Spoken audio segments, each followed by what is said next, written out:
6-inch barreled 10 mil all steel 1911. Now this would be a fun thing to carry around. I bet nobody would mess with you seeing this beast. But aside from those who live in places like Montana or Alaska, this isn't really an option. We've seen lately a huge increase in the popularity of little pocket guns, right? Something that fits in your pocket like the Ruger LCP. Problem with these is it's a 380, so ammo costs a little bit more. There's not as much variety in your defensive loads, and it's itty bitty.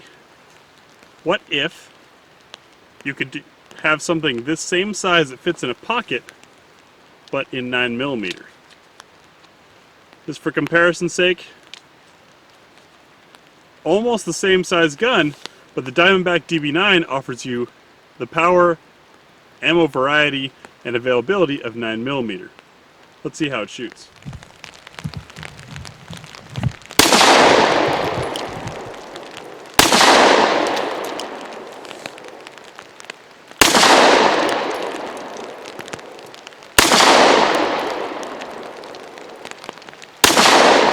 The Diamondback DB9, it's a little pocket 9mm. This thing is super slim. You can see that. I mean, it's like the size of my palm. So definitely easy to conceal. So for concealment, obviously you're going to give up a little bit in shootability. You're not going to take this to the range and shoot it all day. That said, we're shooting a little bit lighter load today, and it wasn't as snappy. It's got a long trigger, which is good for something that you're going to carry on a regular basis to make you think just a little bit before you actually pull it in a stressful situation. Overall, it's a great design, great size, and it's definitely shootable for an easy to conceal gun.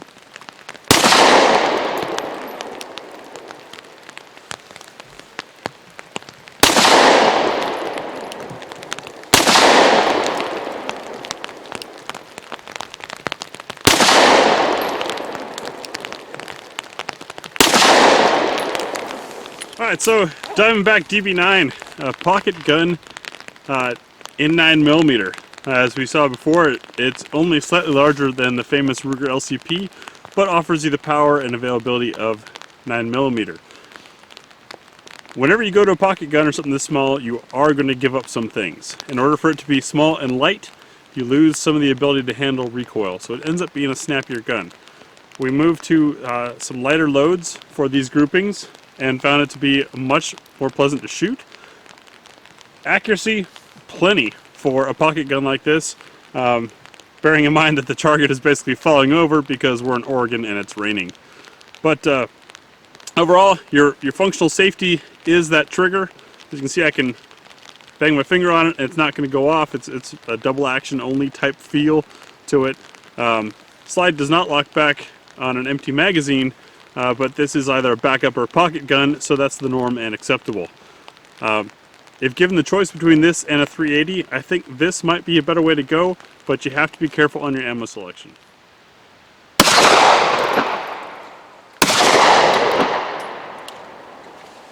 Alright, so here we have Hornady Critical Defense, the same ammo, fired through a little pocket 380. That's up top, and the Diamondback DB9, roughly the same size of gun but a 9mm Hornady Critical Defense down below.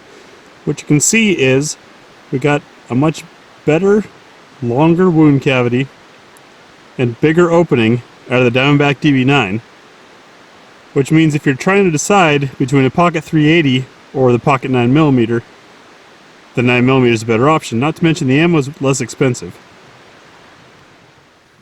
Thanks for watching GB Guns. And if you watched this far, you appreciate our format and what we're doing, or maybe you're waiting to make that really angry comment.